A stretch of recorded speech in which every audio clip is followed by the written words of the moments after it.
Bonjour tout le monde, c'est VinceFF. Aujourd'hui on se retrouve pour une nouvelle vidéo et aujourd'hui on attaque une nouvelle vidéo Kernel Gamer. Pour ceux qui débarquent sur la chaîne, une vidéo Kernel Gamer annonce que je vais vous partager un article que j'ai réalisé sur le Patreon. Donc c'est un article que vous pouvez retrouver gratuitement et de manière libre juste en allant sur le Patreon, que vous retrouverez en lien en description de cette vidéo. Donc l'accès est gratuit et libre comme je viens de le dire. Et donc voilà, dans cette vidéo, je vais vous faire le partage de cet article. À noter tout de même que Patreon est à la base un moyen de soutenir les créateurs, et je voudrais remercier infiniment tous ceux qui me soutiennent spontanément sur le Patreon, alors que finalement tout mon contenu est gratuitement accessible.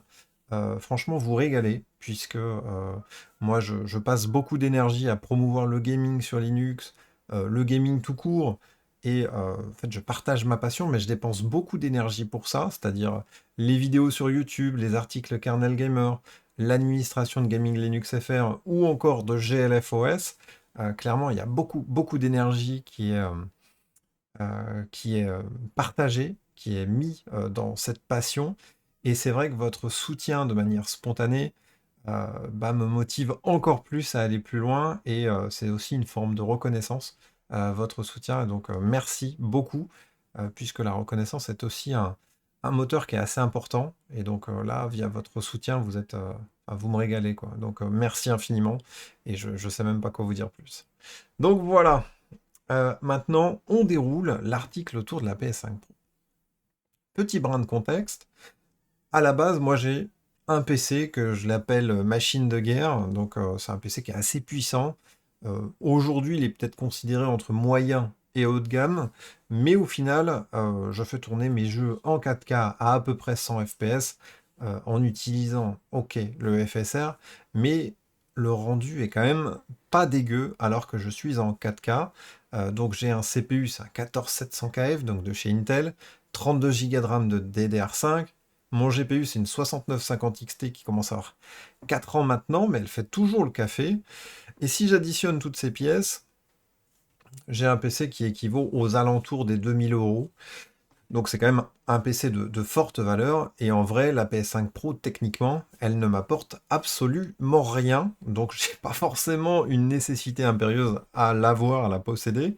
Mais vous allez voir que si je possède la PS5 Pro aujourd'hui, c'est qu'il y a des raisons qui ne sont pas forcément techniques pures, mais il y a quand même des petites raisons qui sont sympathiques et je voulais vous en parler. Et peut-être que vous avez aussi votre propre avis sur la PS5 Pro et donc on peut le partager en commentaire ensemble. De manière bienveillante, je l'espère, évidemment. Pourquoi je dis de manière bienveillante, je l'espère? Tout simplement parce que Sony a annoncé qu'en 2028, le physique, c'était fini. Donc quand on parle de physique, on ne parle pas des boîtes, on parle du petit CD qui accompagne les boîtes. Et pour moi, c'est un élément hyper important de pourquoi j'ai acheté une PS5 Pro en 2026. C'est pas forcément lié qu'à la puissance, c'est aussi lié au physique, et on va en parler un peu après. Mais suite à cette annonce, donc du fait que l'arrêt du physique arrive en janvier 28, donc c'est quand même une annonce qui est assez importante, puisqu'aujourd'hui, vous pouvez toujours acheter des PS5 accompagnés d'un lecteur de disque, sans compter ceux qui ont acheté des PS5 premières du nom, les FAT, avec le lecteur de disque intégré. Tous les nouveaux jeux qui vont sortir PlayStation, sortiront sans le disque. Donc en fait, vous aurez potentiellement la boîte chez Leclerc, toujours, ou Micromania, mais il n'y aura plus de disque dedans, il y aura un code, Connie the Box. Et donc ça, c'est très problématique, dans le sens où si vous voulez revendre votre jeu après l'avoir fini, vous ne pourrez plus. Si vous souhaitez prêter votre jeu à votre frère, à votre fils, à n'importe qui, à un collègue de boulot, vous ne pourrez pas. Ça, c'est extrêmement problématique pour moi. Euh, et donc, Sony se prend une vague de bashing en ce moment qui est totalement méritée, mais qui est vraiment très puissante. C'est-à-dire qu'à chaque fois que communique Sony sur X, par exemple, ils se font exploser, clairement exploser. Il y a même un hashtag no disc, no buy, clairement c'est très clair.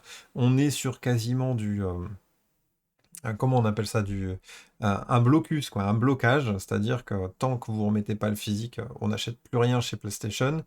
Il y a même un blocus, on pourrait appeler ça comme ça, entre le 23 août et le 30 août, en disant vous n'allumez plus vos PlayStation. Et il y a aussi le fait de dire bon, bah, vous arrêtez de payer le PS Plus jusqu'à temps que Sony n'ait pas réagi, quoi. Et donc c'est très fort, quoi. On a vraiment les joueurs qui sont soudés par rapport au futur de chez Sony. Et vraiment, ils veulent défoncer Sony, quoi. Donc, clairement, moi, j'arrive là, où le futur de chez Sony, franchement, ça pue, j'en veux pas. Mais en même temps, la machine qu'ils ont réalisée aujourd'hui, moi, je la trouve assez canon, en vrai. Je vais pas vous mentir. Je trouve que le produit PS5 Pro est vraiment une très bonne expérience gaming. Et donc, je vais essayer donc, de marcher un peu sur des œufs par rapport à ma communication, et je vais vous essayer de vous partager mon ressenti par rapport à cette console. Voilà, pour le brin de contexte. Maintenant, comment et pourquoi j'ai une PS5 Pro aujourd'hui, alors que, comme je vous l'ai dit, j'en ai absolument pas besoin. Eh bien, pour tout vous dire, ça faisait déjà plusieurs mois qu'un collègue me tannait parce qu'il voulait jouer à Gran Turismo avec moi. Donc, vous le voyez peut-être pas, mais je pense que la plupart vous le savez. Je suis équipé pour faire du sim racing. Je suis pas forcément très bon, loin de là, mais c'est un hobby, c'est une passion, j'adore faire du sim racing. Et aujourd'hui, je jouais à Assetto Corsa sur PC. Donc voilà, dans de bonnes conditions, sauf que j'ai un collègue qui lui est sur PlayStation et il voulait jouer avec moi sur Gran Turismo. Et donc bah, pour avoir Gran Turismo, vu qu'il n'est pas sorti sur PlayStation, ça limite un peu les choses. Donc il me tannait, moi je disais, bah écoute, t'as qu'à acheter un PC, pourquoi c'est moi qui achèterais une PS5? Et ouais, et ouais. Et on jouera à Assetto Corsa tous les deux. Bon, bref, le temps a passé, bref, on jouait pas ensemble. Et finalement, il y a eu les annonces de Sony, comme quoi la PS5 Pro passait de 799 euros à 899 euros. Donc, en théorie, quelqu'un de normal, quand il voit ça, clairement, il va pas acheter une console. Mais moi, j'étais, je crois que c'était au mois de juin, euh, en train de faire les courses à mon Hyper U du coin. Et là, je vois la PS5 Pro qui était toujours à 799, mais en plus d'être qu'à 799, si vous aviez la carte là, de fidélité magnifique, en fait, vous récupériez 100 euros sur votre compte de fidélité. Soit la console revenait à 699 euros. Et là, je suis resté devant, et je me suis dit, à 699 euros, en vrai, bah, rien ne m'empêche de l'essayer, de voir ce que ça donne, de jouer avec le poteau sur deux trois parties, et puis si j'y joue plus dans 2 semaines, je peux la revendre facilement 699 euros sur Internet, donc au prix où je l'ai acheté, voire je peux même me faire un peu de bénéf, parce que aujourd'hui on la trouve p- plutôt aux alentours des 720-730 euros, même en occasion. Donc en vrai, sur le papier, je ne perdais pas d'argent, je profitais d'une expérience que je n'avais pas encore testée, j'avais encore jamais mis les mains sur la PS5 Pro, donc c'était une belle occasion. Donc qu'est-ce que je fais? Je la prends, clac, clac, clac, je l'amène à la maison, et là, bah, je me mets à essayer et voir ce que ça donne. Et ben en vrai, j'ai pris ma petite claque. Malgré que mon PC fonctionne à merveille, la PS5 Pro, elle a la capacité de fournir du 4K 60. Et vraiment, le rendu est pas dégueulasse.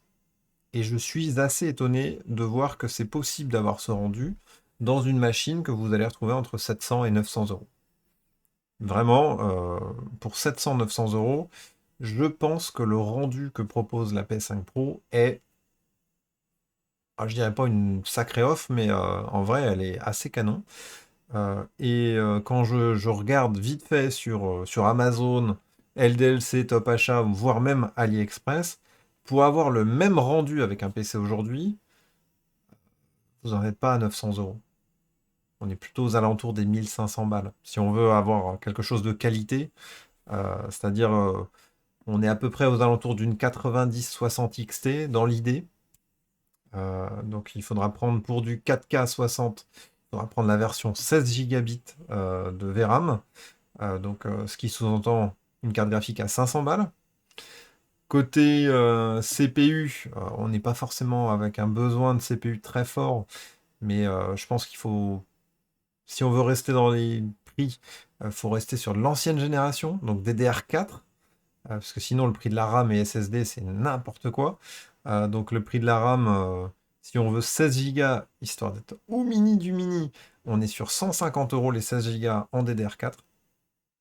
Et ouais, ça fait super mal de le dire. Moi j'ai payé mes 32 Go de DDR5 aux alentours des 140 € il y a 2 ans.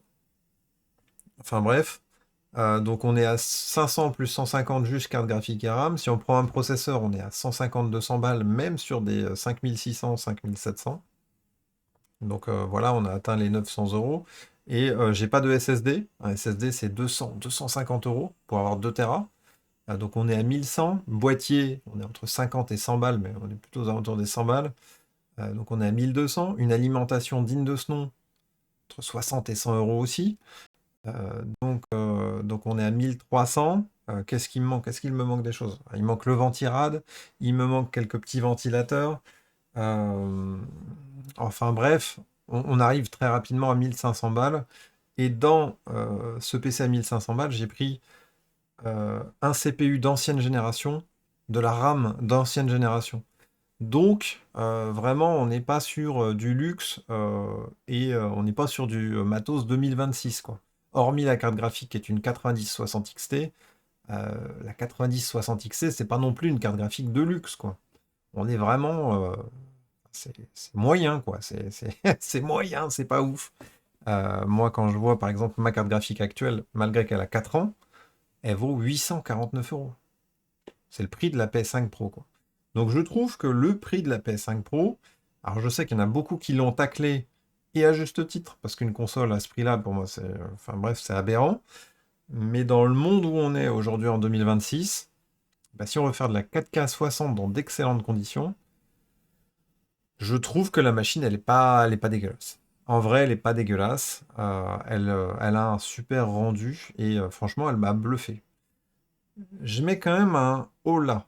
Par exemple, pour toutes les personnes qui ont une PS5 actuellement, ou une Xbox Series X, et qui se posent la question de s'ils veulent basculer sur une PS5 Pro, la réponse est, c'est vraiment intéressant, seulement si vous avez la télé adéquate. Donc si vous avez la télé adéquate, donc c'est-à-dire elle fait 4K, ça c'est vraiment le minimum du minimum. Le mieux c'est qu'elle fasse 120 Hz ou 144 Hz. Donc si elle est juste limitée à 60, c'est peut-être limite. Et le plus important, qui est indispensable pour passer d'une PS5 à une PS5 Pro, il faut qu'elle soit compatible HDR et VRR. Si c'est le cas, si votre télé rentre là-dedans, donc c'est pas forcément une télé super chère, c'est juste une télé pas trop vieille. Parce que par exemple, moi j'ai une TCL, là, la télé que vous voyez derrière moi, c'est une TCL, elle m'a coûté 600 euros. 600 € pour une télé, c'est pas excessivement cher, mais elle est mini LED, 4K, 144 Hz, donc j'ai bien choisi ma télé, hein, HDR, VRR. Et je trouve que quand on additionne ces composantes d'avoir une belle télé, euh, la PS5 Pro prend tout son sens. Il y a des jeux comme Gran Turismo 7, bah justement j'en parlais tout à l'heure, il est avec un rendu 4K 120 FPS. Et de manière stable, fluide. Mais c'est pas le seul jeu à proposer ça. Par exemple, Pragmata le propose aussi. Et en vrai, l'expérience, elle est très, très bonne. Elle est excellente. Franchement, mon PC, il est à côté. Enfin, la PS5 Pro consomme 2 fois moins que mon PC. Franchement, c'est assez bluffant, quoi. C'est vraiment bluffant. Et en vrai, j'ai beaucoup lu sur Internet que si vous aviez. Alors désolé, je lis pas du tout l'article, hein, je le fais en mode freestyle, un peu comme d'habitude.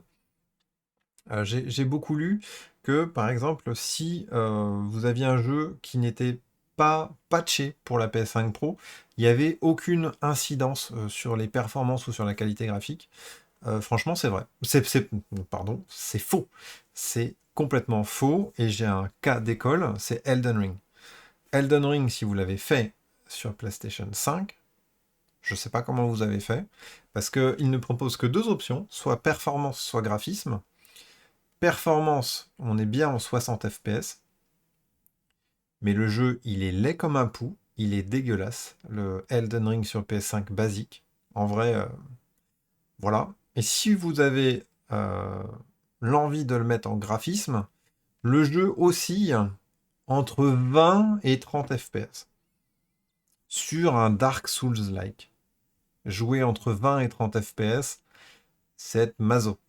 Clairement, c'est être maso. C'est très difficile. Et en fait, la PS5 en chie comme pas possible à sortir une belle expérience de Elden Ring. Là où la PS5 Pro, vous vous mettez en graphisme, c'est pas graphisme pro, c'est juste graphisme, et là, pouf, vous avez l'expérience Elden Ring avec des beaux graphismes comme sur la PS5, mais avec 60 FPS. Ça change tout, ça change tout. Et, euh, et là, on peut jouer à Elden Ring vraiment dans de bonnes conditions sur la PS5 Pro. Et pour moi, c'est quand même assez important. On a le cas aussi sur Assassin's Creed Shadows, qui est déjà très beau sur PS5 de base, en mode qualité, mais on est bloqué à 30 FPS. En vrai, quand on bascule avec de superbes graphismes 4K, mais en 60 FPS, je dirais pas que c'est plus le même jeu, mais c'est plus la même expérience. Franchement, c'est très plaisant, c'est très confort, et revenir sur un mode PS5 de base, c'est compliqué. Personnellement, je trouve que si vous avez la télé adéquate, on est quasiment sur un changement de génération. Pour moi, le saut, il est très important, et il est même plus important qu'à l'époque entre PS4 et PS4 Pro. Je trouve, c'est mon avis, attention, c'est mon ressenti, c'est peut-être pas vrai, mais je trouve qu'en termes d'expérience, le gain, il est tellement fort que franchement, je peux rien en dire. Alors que, franchement, quand j'ai pris la console, je dirais pas que j'y allais avec le boulet au pied et en freinant, mais dans ma tête, je me suis dit, je vais la garder 2 3 mois et je vais la vendre quand on parlera de beaucoup de GTA 6 parce que les gens, ils vont vouloir acheter des PS5 Pro et en plus, on est juste avant la période de Noël. J'aurais aucun problème à vendre à 700 750 € ma console. Moi, je l'aurais testé et puis, bref, j'aurais pas perdu d'argent dessus. Sauf que, bon, bah, comme je vous l'ai dit, je l'ai testé, j'ai été plutôt satisfait de l'expérience. Et du coup, bah, entre cet aspect où je me disais, bah, je vais la revendre dans 2 3 mois et aujourd'hui, bah, en fait, les choses ont changé et je pense pas la revendre malgré le coup de pute un peu de Sony, puisque, enfin, je sais pas s'il faut que je vous en reparle, mais en vrai, le coup de pute de Sony, moi, je me suis dit, plus jamais je donne 1 € à Sony. Euh, donc, ça, c'était mon premier truc qui est arrivé. Et finalement, je me suis dit, une fois que j'ai digéré l'information, je me suis dit, bon, bah écoute, moi, je veux une console, c'est avant tout pour le physique, euh, pour le partage. Clairement, je vous montrais Outer Worlds, par exemple, en physique. Pour moi, c'est très important. C'est très important de pouvoir dire à un collègue, à mon frère, à mon fils, en disant, tiens, tu devrais tester ce jeu et je peux lui prêter gratuitement. Et en retour, il peut me prêter un autre jeu qui me fera une autre expérience et j'aurai déboursé 0 € pour le faire. Ça, pour moi, c'est un point qui est très important. Il y a deux autres points qui sont très importants aussi. J'aime le fait d'avoir une collection. C'est con, mais c'est peut-être lié à quand j'étais un petit Vince FF. C'est vrai que vous me connaissez en mode PCiste pur et dur, puisque je promeus le gaming sur Linux, mais ça date que d'il y a 5 ou 6 ans. Avant ces 5 ou 6 ans, le Vince FF que vous connaissiez pas, bah en fait, il avait même pas de PC fixe. Pour tout vous dire, il avait pas de PC fixe. Il avait un PC portable. J'avais un Dell XPS que j'ai gardé très longtemps. En même temps, je l'avais payé cher. Qui était sur Ubuntu. Alors, il a mixé entre Ubuntu et Magia, pour être précis. Mais il servait pas au jeu. Il servait clairement pas au jeu. Et en fait, j'étais 100% console. Et depuis quasiment tout le temps. Puisque finalement, sous le sapin à Noël quand j'étais petit, j'avais une PlayStation, une GameCube. Et j'avais des jeux physiques. Avec, vous savez, la petite notice qui sentait le plastique à mort. Mais j'aimais bien cette odeur parce que ça sous-entendait que le jeu était neuf, qu'il allait bientôt fonctionner dans ma console. Et je sais pas, il y avait ce petit côté un peu magique de Noël. Et en vrai, le fait d'avoir acheté la PS5 Pro, bah en fait, ça a réveillé un peu cet instinct. Alors peut-être pas de collectionneur, parce que bon, je suis pas un collectionneur, mais le fait d'avoir envie de posséder mes jeux euh, que j'apprécie vraiment. Par exemple, on a fait ensemble sur la chaîne Expédition 33. Donc je l'ai fait entièrement sur Twitch, hein, de mémoire, mais on l'a pas fait sur PS5. On l'a fait sur Steam. Donc j'ai acheté le jeu sur Steam. Et en fait, je me suis pris une maxi claque. Et ce que je me suis dit, c'est qu'à ce genre de jeu, donc il y a certains autres jeux qui sont comme ça, comme par exemple Super Mario Galaxy, Zelda Breath of the Wild, Elden Ring. Donc c'est 3-4 jeux où quand je les ai faits, je me suis pris une maxi baffe. Vraiment une baffe, ça, c'est une expérience qui me marque. Et donc, ce genre de jeu, Expédition 33, j'ai envie de les avoir en physique, j'ai envie de les avoir en bibliothèque, j'ai envie de passer devant et juste me rappeler l'expérience que j'ai vécue en faisant le jeu. C'est peut-être très con, hein. Et pour ce faire, j'ai pas du tout besoin d'une PS5 Pro. Comme vous le voyez, il est encore sous blister le jeu, puisque peut-être que je l'ouvrirai jamais au final, vu que je l'ai sur Steam et que en vrai j'ai une meilleure expérience sur Steam. Mais le fait de revoir une PS5 Pro, ça a réactivé un peu cet esprit de posséder le jeu en physique et d'avoir une bibliothèque où vont pouvoir trôner finalement bah, les jeux que j'ai vraiment aimé, adoré. Alors c'est une collection entre guillemets. Et en fait, je me dis qu'au final, si la PS6 n'a pas de lecteur physique, clairement, je n'achèterai pas la console. Aucun intérêt, mon PC fait mieux. Mais le fait de pouvoir encore sur la PS5 Pro posséder mes jeux en physique font que peut-être je vais me faire une petite collection des meilleurs jeux PS4, PS5 et que je vais pouvoir garder avec moi sur 10, 15, 20 ans sans problème. Et en fait, j'aurai une bibliothèque avec ma Switch, parce que j'ai aussi des jeux Switch en physique, où en fait les meilleurs jeux que j'ai, eh bien, je vais pouvoir avoir la main dessus et puis je vais pouvoir les proposer au fur et à mesure à mon fils pour qu'il découvre aussi de nouvelles expériences et tout ça. Il y a un côté partage, un côté collection, un côté souvenir qui est très fort et qui est de plus en plus fort, j'ai l'impression, quand je vieillis. Peut-être que c'était pas du tout le cas auparavant, mais là, aujourd'hui, c'est un point qui est assez important. Un autre point sur le physique qui est très important, je vous l'ai pas dit, mais par exemple, j'ai des jeux qui sont, par exemple, celui-là, j'ai pas enlevé l'étiquette, mais par exemple, vous voyez que j'ai acheté un jeu chez Micromania, 49 euros. Donc 49 euros, c'est assez cher pour un jeu d'occasion, mais pour information, je l'ai acheté 6 jours après la sortie de Pragmata. Donc Pragmata est sorti tel jour, 6 jours après, il était chez Micromania, en occasion à 49 euros. Donc non seulement l'occasion m'a permis d'avoir acheté un jeu moins cher que sur le store PlayStation, il était moins cher que sur Steam, parce que le mémoire sur Steam était à 59 euros. Euh, et surtout, en fait, je pense au mec qui a revendu le jeu. C'est-à-dire que le gars en question, Pragmata, c'est 8-10 heures de jeu. Potentiellement, le mec, il a rushé le jeu, et 5 jours après, il l'a revendu. Et en revendant le jeu, il a récupéré 40 balles. S'il avait fait le jeu en numérique, donc le jeu coûtait 59 euros, hein. S'il avait fait le jeu en numérique, au bout de 8-10 heures, donc au bout de 4-5 jours, eh bien ces 59 euros, ils auraient été bloqués sur son compte Steam, sur son compte PlayStation, et potentiellement le jeu, il l'aurait jamais relancé de sa vie.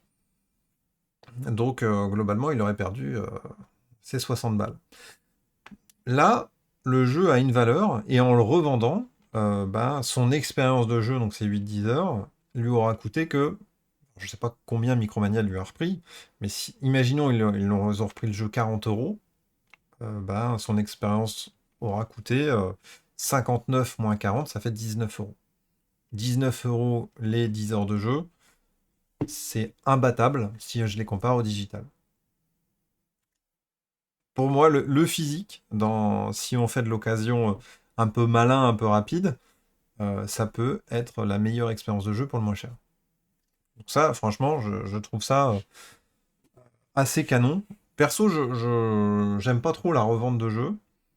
Je suis plutôt collectionneur dans l'âme, sauf les jeux que j'aime pas. En vrai, les jeux que j'aime pas, je les revends aussi secs, parce que pas d'intérêt de les garder. Mais voilà. Donc voilà, c'est un autre aspect qui est quand même assez important de pourquoi je garde la console PlayStation 5 Pro. Ça me permet finalement d'avoir la meilleure expérience PlayStation sur ma télé. Donc je le rappelle, hein, une bonne télé. Euh, donc voilà, j'ai la meilleure expérience possible et j'ai des jeux que je peux collectionner. Donc ça, c'est un point très important. Il y avait un deuxième point qui est assez important, mais qui n'a rien à voir avec le côté physique et qui est même à tout l'inverse. Vous connaissez peut-être le PSN Extra. Putain, je vois que ça fait déjà 27 minutes qu'on est là et que vous êtes en train de m'écouter. Franchement, si vous êtes encore là, bravo, félicitations, vous faites partie des meilleurs, je pense. N'hésitez pas à me le faire savoir en commentaire si vous avez tenu jusqu'ici. Enfin bref, ça m'intéresse parce que je pense que vous êtes peu nombreux à tenir. Enfin bref.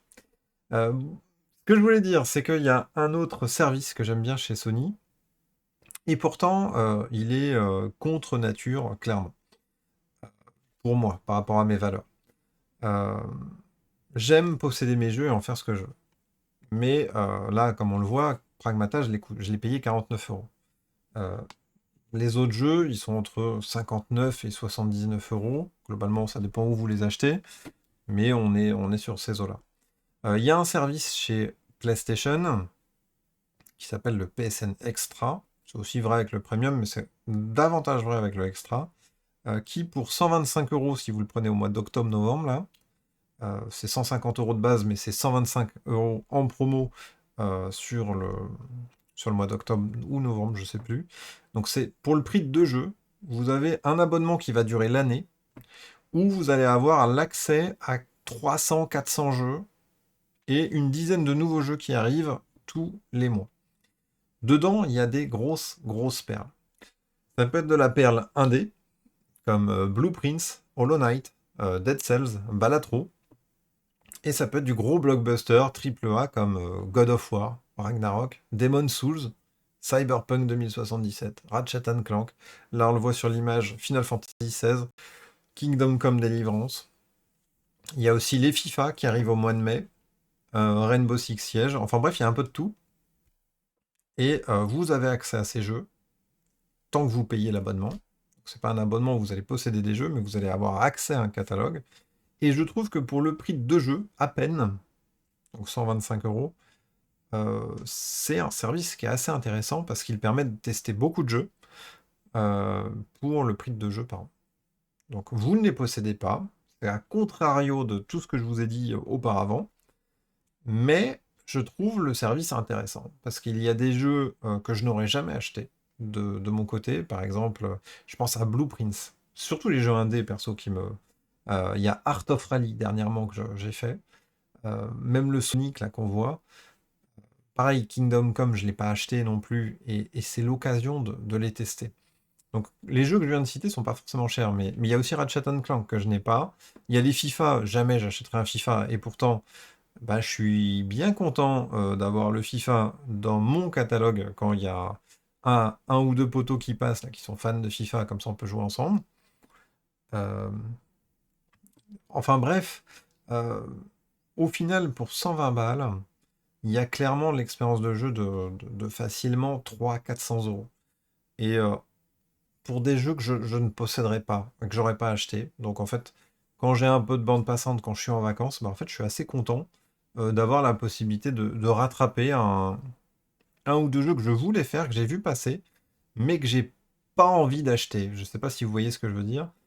J'ai pas envie de mettre 20 euros, j'ai pas envie de mettre 30 euros dans un jeu où je sais pas trop si ça va me plaire.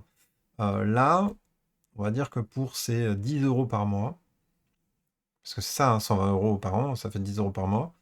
euh, Bah pour 10 euros par mois, je peux tester un grand nombre de jeux et plus que les tester, je peux les finir. Et j'ai envie de dire, pour les gens qui finalement, niveau budget, sont clairement limités, avoir une PS5 de base, donc aujourd'hui c'est trouvable entre 300 et 350 euros en occasion ou au Black Friday, plus ce service à 10 euros par mois, clairement, ça permet d'avoir une expérience de jeu qui est imbattable, hein, qui est franchement imbattable. Ça, pour moi, c'est aussi une belle perle de PlayStation, en sachant que je suis pas trop team Game Pass et tout ça à la base, surtout que là, le Game Pass, il est à 24 euros de mémoire. Donc là, on est clairement sur un service qui est 2 fois moins cher que le Game Pass. Donc, à 2 fois moins cher que le Game Pass, on n'a pas des jeux de toute dernière fraîcheur, hein. Tous les jeux que j'ai cités là sont clairement pas des jeux 2026, mais c'est clairement potentiellement des jeux que vous avez loupés. Et je trouve que pouvoir les faire pour ce prix-là, c'est canon. Mais après, c'est mon avis, il y a des gens qui vont pas aimer. Et puis de toute façon, c'est un service qui n'est pas du tout obligatoire. Donc voilà, c'est un service qui vous est donné. 30 minutes, je vais essayer de conclure parce que sinon je ne finirai jamais. La PS5 Pro pour moi est un beau bébé. Je trouve que le rapport performance-prix est OK. Il est beaucoup trop cher, on va pas se mentir. Le prix de la PS5 Pro est beaucoup trop cher. Mais dans les temps qui courent actuellement, si vous voulez la meilleure expérience console, avoir accès à un catalogue de jeux hyper important, pouvoir jouer à GTA 6 au mois de novembre prochain dans les meilleures conditions, en vrai, la PS5 Pro, elle a beaucoup de sens. Moi, personnellement, c'est pas une console où je vais passer le maximum de mon temps. Vous l'aurez compris, euh, mon PC est plus puissant, il m'offre une meilleure expérience, et en plus, quand je stream, j'ai tendance à vouloir privilégier de streamer du Linux et du GLFOS, parce que c'est cohérent, je fais une pierre deux coups. Non seulement je joue, mais en plus je vous montre que le jeu sur Linux, ça fonctionne, donc moi je suis pas le cœur de cible. Clairement, vous verrez beaucoup plus de contenu Linux que de contenu PS5 Pro. Mais la console a des atouts. Tant qu'il y a du physique, la console a un véritable intérêt. J'aime le fait de pouvoir avoir une collection. Et tant que la PS5 Pro continuera de m'offrir le fait de pouvoir posséder une petite collection, de pouvoir partager les meilleures expériences que j'ai vécues, comme par exemple The Outer Worlds, qui est un super jeu, et que je peux le prêter juste en tendant la main, euh, ben, clairement, le monde des consoles aura toujours, euh, je trouve, un avantage par rapport au PC sur l'accessibilité, sur la simplicité. Et j'ai même pas parlé du côté accessible de la chose. Par exemple, que vous soyez sur Windows ou Linux, peu importe. Parce que même sur Windows, l'accessibilité, c'est pas toujours incroyable. En vrai, c'est pas toujours incroyable. Il y a certains jeux, euh, pour y jouer, il faut mettre à jour les drivers graphiques. C'est rare, mais ça arrive. Ou par exemple, il faut télécharger le tout dernier driver Nvidia pour avoir une expérience potable. Sans compter que la majorité des jeux PC, quand ils sortent, niveau optimisation, franchement, c'est pas une question de Linux, hein. C'est vraiment une question de l'optimisation euh, qui est faite sur le jeu PC est vraiment pas fou. C'est vraiment pas fou. En fait, il y a tellement de configs différentes que de tous les cas, les développeurs ne peuvent pas optimiser leur jeu pour votre config, mais par contre, ils peuvent le faire pour la PS5 et pour la PS5 Pro. Ils vont vraiment s'assurer que la config PS5, PS5 Pro, elle est tenue, elle est OK.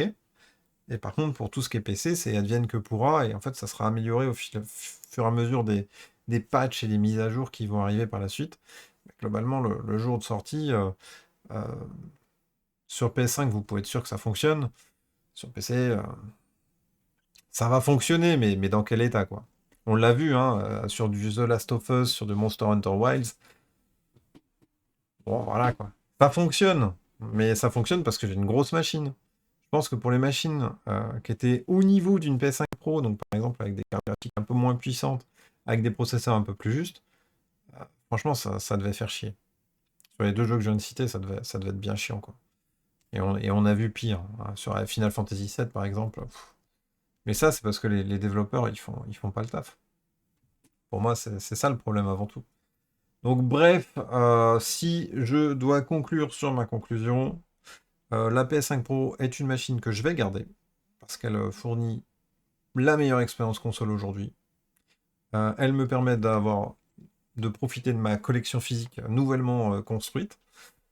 Et en vrai, je trouve que l'expérience de la télé, quand j'ai pas envie de me prendre la tête, quand j'ai envie d'être dans mon canapé tranquille, est peut-être l'expérience la plus simple. J'aurais aimé, pour finir, j'aurais aimé vous dire que c'était la Steam Machine qui soit à cette place-là aujourd'hui, mais je trouve que la Steam Machine, à 1 400 € pour avoir les 2 Teraoctets, euh, bah, elle n'est pas au niveau. Non seulement elle est 500 € plus chère qu'une PS5 Pro, mais elle est surtout capable de faire que de la 1080p pour le même niveau de performance. Donc voilà, on n'est pas en 4K 60, pas du tout sur une Steam Machine, quoi. Pour 600 balles de plus. Clairement, là, on le voit, hein, l'impact du prix est très important. Et c'est là où je trouve que la PS5 Pro pour 900 balles, eh ben, elle est au niveau. Elle fait de la 4K 60. Et sur quasiment tous les jeux. Donc, si vous avez la télé adéquate, la PS5 Pro est vraiment une alternative très intéressante. Je ne sais pas si vous la verrez beaucoup à l'avenir, mais voilà, c'était mon ressenti, mon retour. Et bah, je vais finir quand même par dire un gros fuck à Sony sur l'arrêt du physique. Vous abusez, franchement. Ça a beau être le sens de l'histoire pour vous. Rappelez-vous quand même que le vinyle revient en force et que les gens, ils aiment posséder. Ils aiment posséder leur support, ils aiment partager. Et que vous êtes, en théorie, for the players. Et donc, si vous êtes for the players, laissez le choix aux gens de consommer le jeu vidéo comme ils le souhaitent. Parce que c'est ça la base. C'est ça la base. Et donc du coup, PlayStation sera sûrement la dernière console, la PS5 Pro chez moi. Et donc il restera plus que Nintendo avec sa Switch pour l'avenir. Bon, sur ce, j'espère que vous avez quand même kiffé cette vidéo. Sur ce, je vous dis tchuss et à la prochaine. N'oubliez pas le petit like et le petit commentaire pour phagocyter l'algorithme YouTube. Pour les plus motivés d'entre vous, vous pouvez aussi booster la vidéo. Ça sera clairement bienvenu. Merci beaucoup. Sur ce, je vous dis tchuss et à la prochaine. Ciao, ciao!